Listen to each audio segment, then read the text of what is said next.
खबर UP live, आपकी खबर तेज असर।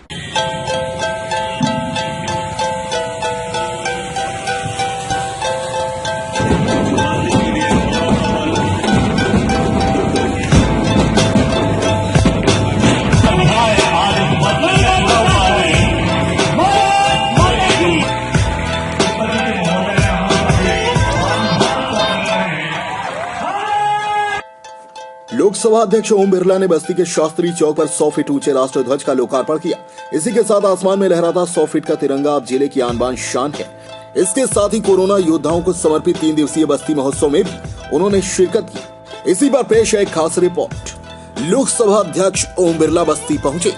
100 फीट ऊंचे राष्ट्रध्वज का उन्होंने लोकार्पण किया। 100 फीट का राष्ट्रध्वज अब बस्ती शहर की नई पहचान बन गया है।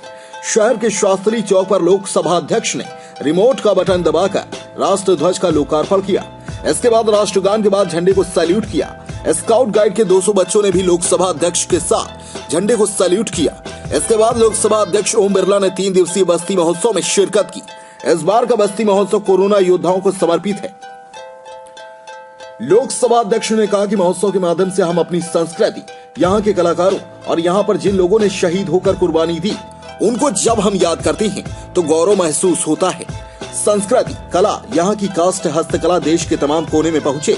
इसके लिए सोच समझकर इस महोत्सव को करने का विचार किया गया। जनपद में आने के बाद ऐसा लगता था कि प्राकृतिक सुंदरता के साथ साथ यहाँ से निकट संत कबीरदास जी का निर्वाण स्थल हो, चाहे घाघरा और सरयू नदी के तट पर गुरु वशिष्ठ जी का आश्रम हो। ये धरती एक ऐसी धरती है जहाँ भगवान राम पैदा हुए, जिसके लिए राजा दशरथ ने पुत्रेष्ठ यज्ञ किया। हम अपनी समृद्ध संस्कृति को, यहाँ के कलाकारों को, यहाँ की संस्कृति को, यहाँ के आध्यात्मिक ज्ञान को और यहाँ पर जिन लोगों ने शहीद दी, कुर्बानी दी, उनको याद करते हैं तो हमें गौरव अनुभव होता है। संस्कृति, कला, यहाँ की काष्ठ हस्तकला तमाम देश के कोने में पहुंचे, इसके लिए सोच समझकर इस महोत्सव का आयोजन करने का विचार किया। पूरे जनपद में ऐसा लगता था कि प्राकृतिक सुंदरता के साथ साथ यहाँ पर निकट ही संत कबीर जी का निर्वाण स्थल हो, चाहे घाघरा नदी और सरयू नदी के तट पर इस जनमन पर गुरु वशिष्ठ जी का आश्रम स्थल हो। ये धरती एक ऐसी धरती है जहां भगवान राम पैदा हुए।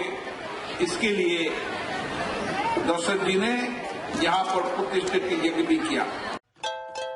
इसके अलावा उन्होंने कहा कि जिस तरह से उत्तर प्रदेश सरकार ने एक जनपद और अपने जनपद का एक उत्पादक वस्तु, ये देश आत्मनिर्भर तब हो पाएगा जब हमारी माटी से पैदा हुआ नौजवान देश के अंदर अपनी उत्पादन वाली वस्तुओं को बेचने का काम करे।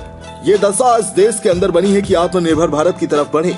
किसी समय हम कच्चे माल के लिए विदेश पर निर्भर हुआ करते थे, लेकिन आज भारत के नौजवानों ने, नए वैज्ञानिकों ने रॉ मटेरियल बनाने का काम किया। अब भारत अपनी आवश्यकताओं को पूरी करता ही है, साथ ही अपनी आवश्यकताओं को पूरा करने के साथ देश विदेश में भी अपनी उत्पादक वस्तुओं को बेचने के लिए आत्मनिर्भर बन रहा है।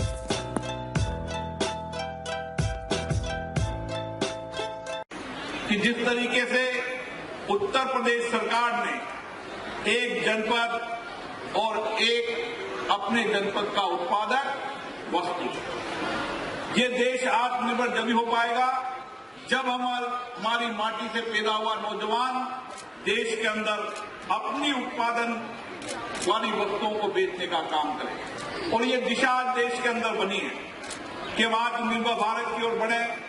किसी समय था जब हम कच्चे माल के लिए, फिनिश माल के लिए विदेशों से निर्भर हुआ करते थे, लेकिन आज इस भारत के नौजवानों ने, नए वैज्ञानिकों ने रॉ मटेरियल बनाने का काम किया, फिनिश मटेरियल बनाने का काम किया। अब भारत अपनी आवश्यकताओं की तो पूर्ति करता ही है, लेकिन अपनी आवश्यकताओं की पूर्ति करने के बाद आवश्यकता होता है तो देश विदेश के अंदर भी अपनी उत्पादक वस्तुओं को बेचने के लिए आत्मनिर्भर होना है।